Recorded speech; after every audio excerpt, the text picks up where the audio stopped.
So ఉదయం నుంచే కూడా పెద్ద ఎత్తున బార్లు తీరి కనిపించారు ఓటర్లందరూ కూడా తమ ఓటు హక్కును వినియోగించుకోవడానికి ఎక్కువ మంది క్యూల్లో మనకి కనిపించారు.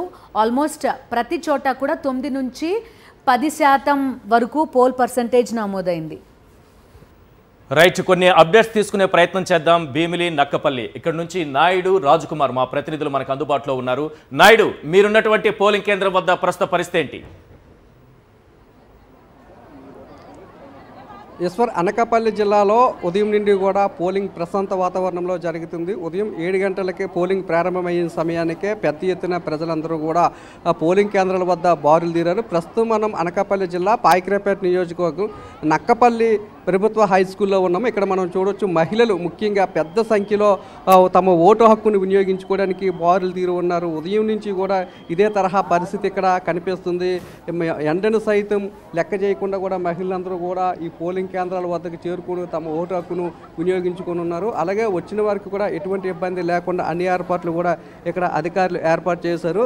అలాగే పెద్ద ఎత్తున మహిళలతో పాటు వృద్ధులు కానీ వికలాంగులు కానీ వచ్చి తమ ఓటు హక్కుని యథేచ్ఛగా వినియోగించుకుంటున్నారు. అలాగే ప్రశాంతమైన వాతావరణంలో ఈ పోలింగ్ జరిగేందుకు అధికారులు అన్ని ఏర్పాట్లు కూడా చేశారు. అయితే ప్రస్తుతం ఇక్కడ గ్రీన్ పోలింగ్ స్టేషన్ అనే దాన్ని నక్కపల్లిలో ఏర్పాటు చేశారు. ఎందుకంటే ఇక్కడ గ్రీన్ పోలింగ్ స్టేషన్ అనేది పర్యావరణానికి ఏ విధంగా మొక్కలు ఉపయోగపడతాయి అనే దాన్ని ప్రజలకు మరింతగా వివరించేందుకు ఓటేసిన వారికి కూడా ఇక్కడ మొక్కల్ని కూడా ఫారెస్ట్ అధికారులు పంపిణీ చేస్తున్నారు. ఓటేసిన వారికి ఒక మొక్కనిచ్చి మీ ఇంటి దగ్గర మొక్కను నాటండి అని కూడా చెప్తున్నారు. అయితే ఈ గ్రీన్ పోలింగ్ స్టేషన్ ఇక్కడ ఎందుకు ఏర్పాటు చేశారు, అలాగే ఎంతమందికి ఇంతవరకు ఇచ్చారు, పంపిణీ ఏ విధంగా జరుగుతుంది అనే విషయాలు ఇక్కడ మాట్లాడడానికి ఫారెస్ట్ అధికారులు కూడా ఉన్నారు. చెప్పండి, మీ కాన్సెప్ట్ ఏంటి? ఈ జిల్లాలో ఎన్ని పోలింగ్ స్టేషన్ ఇటువంటి ఏర్పాటు చేశారు? సార్, ఈ జిల్లాలో మా ఫారెస్ట్ డిపార్ట్మెంట్ సోషల్ ఫారెస్ట్రీ తరపుని అనకాపల్లిలో కోండ్రము, నక్కపల్లిలో జడ్పీఐ స్కూలు, రాంబిల్ మండలంలో చిన్నపూడి అనే గ్రామంలోని గ్రీన్ పోలింగ్ స్టేషన్లు ఏర్పాటు చేయమని కలెక్టర్ గారి ఆదేశాల మేరకు మేము ఏర్పాటు చేయడం అయినదండి. ఈ ఓటేసే ప్రతి వ్యక్తికి మొక్క విలువ, దాని ప్రాముఖ్యత గురించి తెలియజేస్తూ నేనిచ్చిన మొక్కల్ని పెంచితే వాటి యొక్క ఆవశ్యకత గురించి తెలియజేయడం కోసం ఈ మొక్కలు పెంచడం వలన అనేక రకాలైన పక్షులకి, జీవరాశులకి అవి ఆవాసాలుగా ఏర్పడతాయండి, సకాలంలో వర్షాలు పడతాయని తెలియజేస్తూ మొక్కలు కూడా ఉచితంగా పంపిణీ చేయడం జరిగిందండి. ఈ మొక్కల యొక్క ఉద్దేశాన్ని పెంచడం వల్ల కలిగే లాభాలను తెలియజేయడం కోసం ఈ గ్రీన్ పోలింగ్ స్టేషన్ ఏర్పాటు చేయడం అనేదండి. మొక్కలు పెంచడం వల్ల మన ఇంటి ఆవరణ ఇక్కడ ఎలాగైతే ఎటువంటి వాతావరణం అయితే ఉందో మన ఇంటి చుట్టూ కూడా ఆ వాతావరణం ఏర్పడి పచ్చ తోరణంలాగా ఏర్పడితే అందరూ మంచి ఆరోగ్యంగా ఉంటారనే ఉద్దేశంతో ఈ గ్రీన్ పోలింగ్ స్టేషన్ ఏర్పాటు చేసి ఓటేసే ప్రతి వ్యక్తికి మొక్కలు పెంచే ఉద్దేశాన్ని తెలియజేయటకు ఈ కార్యక్రమం చేయడం ఏంటండి. కలెక్టర్ గారు ఆదేశాల మేరకు ఈ గ్రీన్ పోలింగ్ స్టేషన్ ఏర్పాటు చేశామని, మొక్కల యొక్క ఆవశ్యకతను ఓటర్లకు వివరిస్తూ ఒక మొక్కను వారికి ఇచ్చి వాళ్ళ ఇంటి దగ్గర పెంచమని చెప్తున్నామని. అలాగే అనకాపల్లి జిల్లాలో చూసుకున్నట్లయితే సుమారు 12,90,000 మంది ఓటర్లు ఉన్నారు. వీళ్ళలో మహిళా ఓటర్లే అధికంగా ఉన్నారు. ముఖ్యంగా మహిళలు పెద్ద సంఖ్యలో వచ్చి తమ ఓటు హక్కును వినియోగించేందుకు బారులు తీరు ఉన్నారు. ఎటు చూసినా మహిళలే కనపడుతున్నారు. గతంలో పురుషులు ఎక్కువగా తమ ఓటు హక్కును వినియోగించుకునేవారు గత ఎన్నికల్లో. కానీ ఈసారి ఎన్నికల్లో మాత్రము మహిళలు పెద్ద సంఖ్యలో వచ్చి తమ ఓటు హక్కును వినియోగించుకునేందుకు బారులు తీరిన పరిస్థితి అయితే మనకి కనిపిస్తుంది. వచ్చిన వారికి కూడా ఎటువంటి ఇబ్బంది కలగకుండా, అసౌకర్యం కలగకుండా అన్ని ఏర్పాట్లు కూడా అధికారులు ఏర్పాటు చేశారు. ఈశ్వర్. ఓకే నాయుడు అందించిన డీటెయిల్స్ అవన్నీ కూడా గ్రీన్ పోలింగ్ స్టేషన్ ఏర్పాటు చేయడం, ఆ వాతావరణం కూడా చూడొచ్చు. నాయుడు వెనకాల మనకు కనబడుతున్నాయి కొబ్బరి ఆకులు, వీటన్నిటితోటి కూడా గ్రీన్ పోలింగ్ స్టేషన్ ఏర్పాటు చేశారు. మనకి రాజ్కుమార్ కూడా జాయిన్ అవుతున్నారు, భీమిలిలో ఉన్నారు ఆయన. ఒకసారి మాట్లాడదాం. రాజ్కుమార్, చెప్పండి, ఏంటి డీటెయిల్స్ మీ దగ్గర ఉన్నవి? ఒక అబ్జర్వేషన్ ఏంటంటే పోలింగ్ బూత్ల దగ్గరకు వచ్చి ప్రచారం చేయడం కొన్ని చోట్ల కనిపిస్తోందని చెప్తున్నారు. గాజువాకలో ఏంటి సిచ్యువేషన్? ఏమన్నా ప్రలోభాలు లాంటివి ఉన్నాయా? ఓటర్ల చైతన్యం ఎంతవరకు కనబడుతోంది రాజ్కుమార్? సో బిందు, అంటే మనం ఇంతకుముందు కూడా చెప్పాం. సో భీమిలి నియోజకవర్గానికి సంబంధించినటువంటి మధురవాడలో చూసుకున్నట్లయితే 249, 250, 51 బూతులకు సంబంధించి సో టీడీపీకి సంబంధించినటువంటి 6 గ్యారంటీస్ మేనిఫెస్టో స్లిప్లతో పాటు ఇవ్వడం చూపించాం.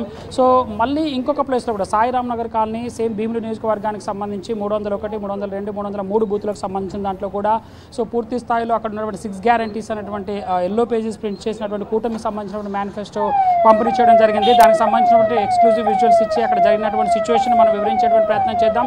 సాక్షి ఎఫెక్ట్తో అక్కడికి అబ్జర్వర్ కానీ ఆర్ఓ కానీ వెళ్ళారు. ఆ తర్వాత అక్కడ ఎవరైతే మేనిఫెస్టో 6 గ్యారెంటీస్కి సంబంధించి ఇస్తున్నారో సో వాళ్ళని ఇద్దరిని కూడా అదుపులోకి తీసుకున్నటువంటి సిచ్యువేషన్ కనబడుతుంది. మనం చూసుకోవచ్చు వెనకాల వైపు పూర్తి స్థాయిలో ఉదయం 7 గంటల నుంచి కూడా ఇప్పటి వరకు టిల్ 10:30 కావాల్సి వస్తుంది. సో ఇప్పటిదాకా కూడా బారులు తేరున్నారు. ఫస్ట్ 2 అవర్స్లో భారీ స్థాయిలో పోలింగ్ నమోదైనటువంటి సిచ్యువేషన్ కనబడుతుంది. ఒకప్పుడు ఈ టైంలో పోలింగ్ పర్సెంటేజ్ ఇప్పుడు చాలా పెరిగింది. రాజ్ కుమార్, ఎన్నికల నిబంధనావళికి విరుద్ధంగా చట్టాన్ని సైతం పక్కన పెట్టి టీడీపీ నాయకులు మేనిఫెస్టోను తీసుకొచ్చి ఇప్పటికే అక్కడ ప్రచారం నిర్వహిస్తున్నారనే సమాచారం అందుతోంది. ఎంతవరకు కరెక్ట్? ఈశ్వర్, మీరు చెప్పింది నాకు ఆడిబుల్గా లేదు. బట్ నేను ఒక పర్సంటేజ్ గురించి అంటే 9 గంటల వరకు వచ్చినటువంటి వైజాగ్ మొత్తం జిల్లాకు సంబంధించి పర్సంటేజ్ చెప్పేటువంటి ప్రయత్నం చేస్తాం. సో గాజువాకకు సంబంధించి దాదాపుగా అత్యధికంగా 17.23% ఓటింగ్ నమోదైంది. చూసుకోవచ్చు కిందటి ఏడాది చూసుకున్నట్లయితే ఈ టైం వరకు అంటే 9 గంటల వరకు నమోదైనటువంటి పోలింగ్ పర్సంటేజ్ ఇందులో ఆఫ్ మాత్రమే ఉండేది.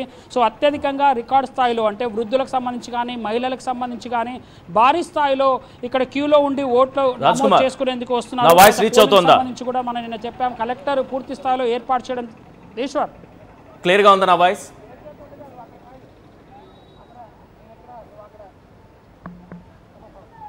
కొన్ని ప్రాంతాల్లో టీడీపీ నాయకులు మేనిఫెస్టోను మరి చేతిలో పట్టుకుని మరి పోలింగ్ కేంద్రాల వద్దకు వచ్చి ప్రచారం నిర్వహిస్తున్నారని అంటున్నారు. ఎన్నికల నిబంధనావళికి ఇది విరుద్ధము, చట్ట విరుద్ధము, అయినా సరే ఇలాంటి కార్యకలాపాలకు పాల్పడుతున్నారు అన్న సమాచారం వినిపిస్తోంది. ఎంతవరకు కరెక్ట్? ఎగ్జాక్ట్లీ కిషోర్, మీకు ఒక ఫోటో చూపించేటువంటి ప్రయత్నం చేస్తాను. సో ఈ ఫోటో మేబీ మీకు కనిపిస్తుందో లేదో నాకు తెలియదు, కానీ ఇక్కడ మనం విజువల్లో క్లియర్గా చూసుకోవచ్చు. ఈ స్లిప్కి సంబంధించి మనం ఆల్రెడీ స్టూడియో కూడా విజువల్స్ పంపించడం జరిగింది. దీంట్లో చూడవచ్చు క్లియర్గా ఒక పోలింగ్ సంబంధించినటువంటి ఏజెంట్ 6 గ్యారెంటీస్కి సంబంధించినటువంటి ఎల్లో కలర్ పాంప్లెట్స్ని పట్టుకొని ఇక్కడ ప్రచారం చేస్తున్నటువంటి ఈ ఫోటో, ఒక్క ఫోటో చాలు. అంటే సేమ్ అంటే 300, 301కి సంబంధించి 249, 250, 251 ఎస్పెషల్గా భీమిలి నియోజకవర్గంలో ఒక సీనియర్ నేత, ఒక సీనియర్ పొలిటీషియన్ పోటీ చేస్తున్నాడు. అతను చేస్తున్నటువంటి దానికి అక్రమాలకు అని చెప్పుకోవచ్చా లేకపోతే ఇంకేమైనా చెప్పవచ్చా అనేది అప్ టు యూ. సో చాలా వరకు ఏజెంట్స్ అంతా కూడా ఓటర్ స్లిప్లతో పాటుగా టీడీపీకి సంబంధించినటువంటి 6 గ్యారెంటీస్ అనేటువంటి ఒక పాంప్లెంట్ను అక్కడ ఉన్నటువంటి వాళ్ళకి ఇచ్చేటువంటి ప్రయత్నం చేశారు. సాక్షి పదే దీనికి సంబంధించి అబ్జర్వర్ల విషయంలో కానీ లేకుంటే ఇక్కడ వచ్చినటువంటి ఆర్ఓ విషయంలో కానీ పదే ప్రసారం చేయడంతో వాళ్ళిద్దరిని కూడా అరెస్ట్ చేశాడు. సో దానికి సంబంధించినటువంటి విజువల్ కూడా మీకు చూపించేటువంటి ప్రయత్నం చేస్తున్నాము. వాళ్ళిద్దరిని అరెస్ట్ చేశారు. ఇది ఒక్క బూత్లో కాదు, దాదాపుగా మధురవాడకు సంబంధించినటువంటి ఏరియాలో, సాయినగరం కాలనీకి సంబంధించినటువంటి ఏరియాలో దాదాపుగా 6 నుంచి 7 బూతుల్లో కూడా ఇదే తతంగం. దాదాపుగా 2 గంటల పాటు ఈ తతంగం అంతా జరిగినా కూడా పోలీసు వాళ్ళు ఎక్కడ కూడా పట్టించుకున్నటువంటి దాఖలాలు లేవు.